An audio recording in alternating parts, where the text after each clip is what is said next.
Hey guys, so we are going to have a discussion here on why Killmonger is the best villain of the MCU. Is he the Because best he's villain? black. Well, we'll discuss. Let's see. What do you guys think? What do you think on about the character of Killmonger in this Okay, film? firstly, like he's one of the few villains out of all the Marvel movies that actually has a backstory. Um, Mm. I feel like a lot of the other villains sort of just show up and are like, "Oh, I want the ether," or "Oh, I want this throne, and I'm just gonna take it because I like killing people," or like I like power, and that's it. So this villain has so much more character than that, and the backstory is just the beginning. Like he actually has his own reasons. The motive is there, and you can sort of understand his motive too, and like relate to it.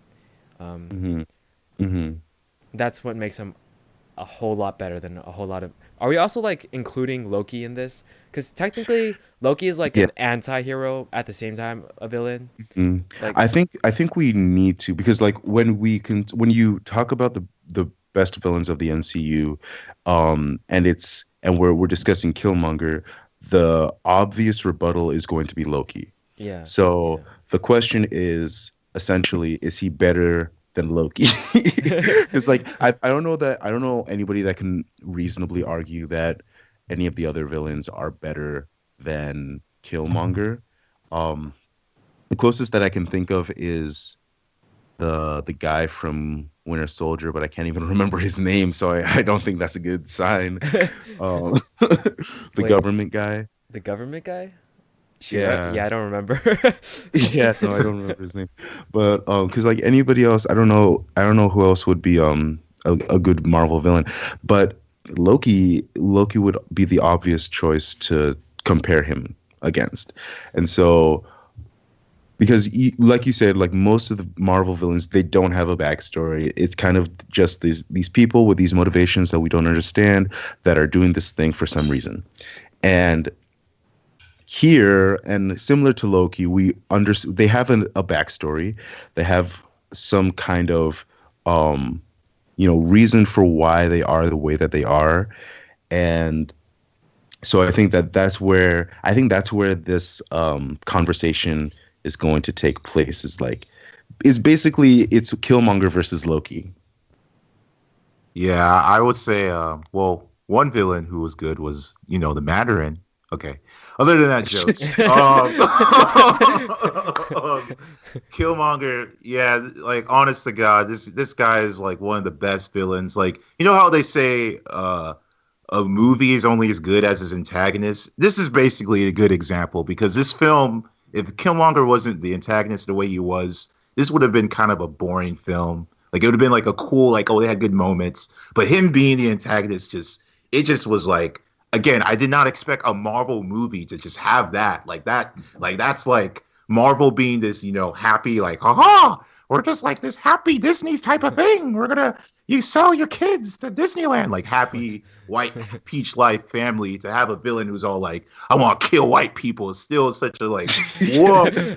It's the fact that they address that and then like that's the antagonist saying that like that's an extreme point of view to have that extremeness. It's just such a number one, such an interesting thing to have it. And then like number two, you could definitely see you could definitely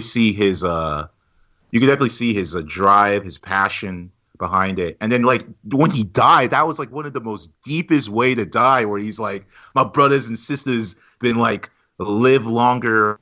Oh my God, I forgot the line, but it was like they lived long enough where they weren't even going to be free to begin with. So why would I put myself in that situation? And he just killed himself like that, which I was just like, geez, like they went there. Like he had bars before he died.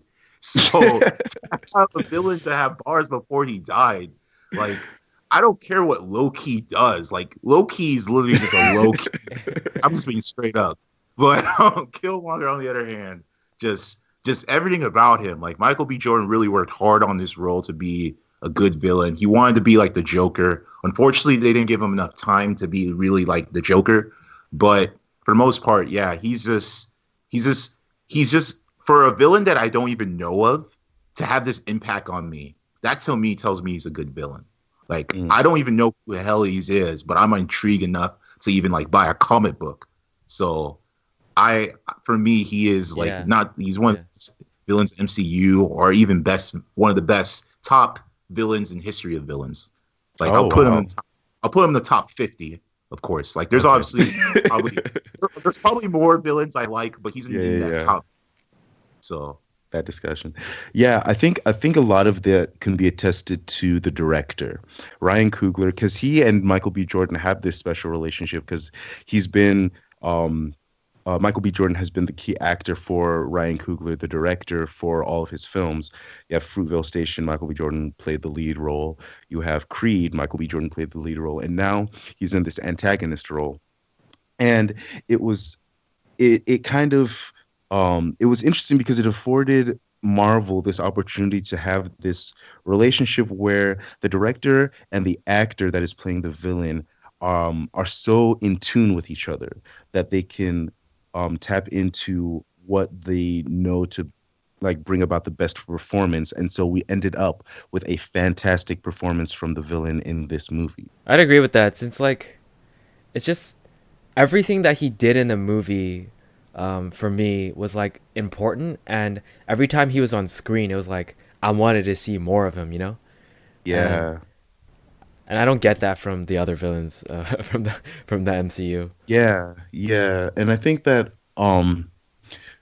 the cool thing about this villain was just that I don't know, Michael B. Jordan is a really good actor in my opinion. He just brought out the the motivations of this character so well. I think the okay, so like what Chuku mentioned about his motivations being like at the beginning you're like is this like is he just wants to kill all white people? It's like it's like it's like is this how we're doing this? And it's interesting because like they basically went there. Like the villain wants his whole plan is to send vibranium to their spies in these different locations so that they can disperse them to under um like to To the minority overthrow everything, you know.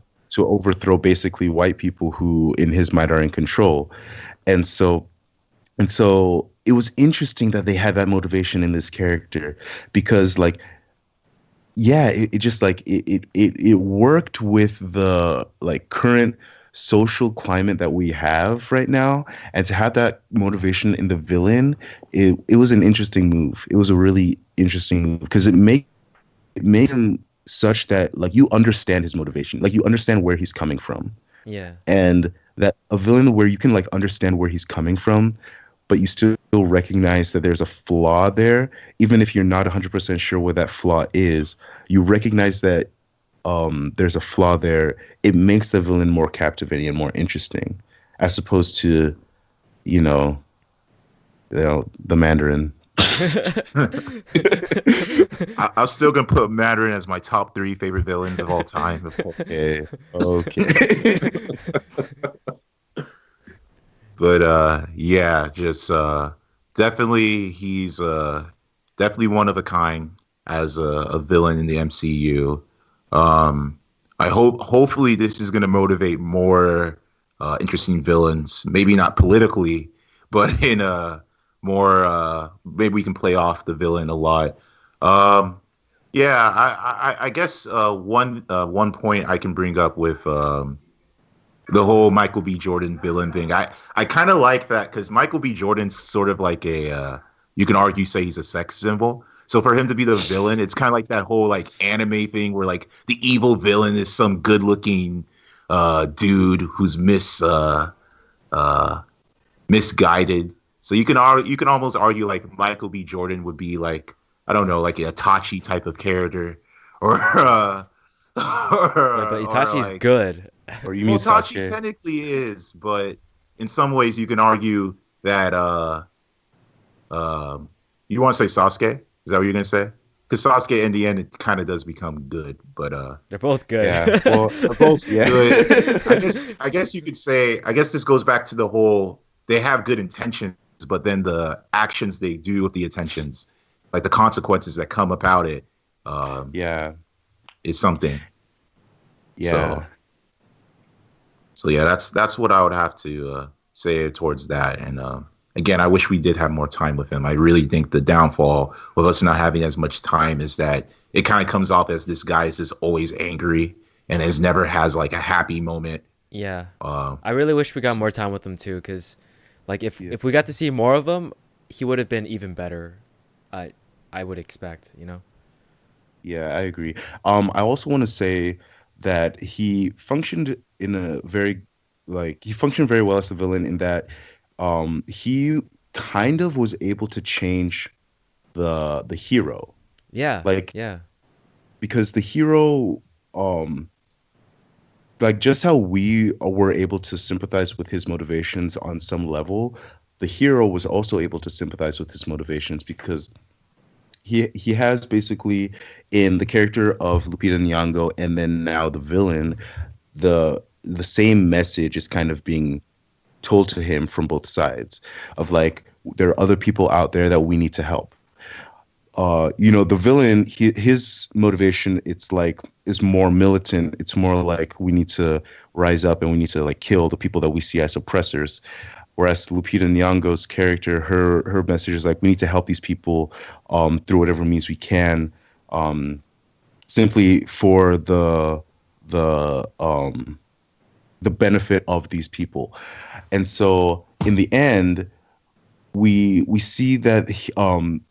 see that T'Challa has to kind of figure out how to apply the ideas of Killmonger, but remove it from the villainous aspects Yeah. of his I'd worldview. say that Killmonger essentially just like sh- um had a very very extreme side of that viewpoint, right? And that Mhm, essentially allowed T'Challa to be like, yeah, we got to do this, and show themselves to the world, which was the ending. mhm. Yeah, yeah, what would you say that Loki had? What would be his strongest thing other than like he's a kind of an anti-hero? he's charming. Like that's the biggest thing with Loki is that he's charming. I think that he kind of the actor Tom Hiddleston did a very good job of portraying that in the first original Thor movie, and then because of that, they brought him back and they were able to continue to develop his character over the course of a couple of movies. Yeah. Um, and so people liked him, people gravitated towards him. However, I don't know that there's anything like substantive there Hmm. because okay, so his motivation is that he was born like he's basically the adopted son of a king of the king of Asgard, and he finds out when he's an adult, and now he wants to get revenge because he feels like he was wronged growing up. He's kind of whiny. Like Yeah, that's like he's kind of a whining little kid. Like he grew up in the as a prince basically, and he is now this trickster that he like takes every opportunity for himself and only himself. um his motivations really aren't that good because in like every time he's doing something bad, it's always like how can I get ahead. And the interesting thing about Killmonger is that he's doing this stuff for the benefit of people who are less fortunate. And so I Yeah. think that that difference in motivation is it makes Killmonger a better villain in my opinion because it's a little bit it's a more honorable motivation. It's weird to say for the villain, but yeah.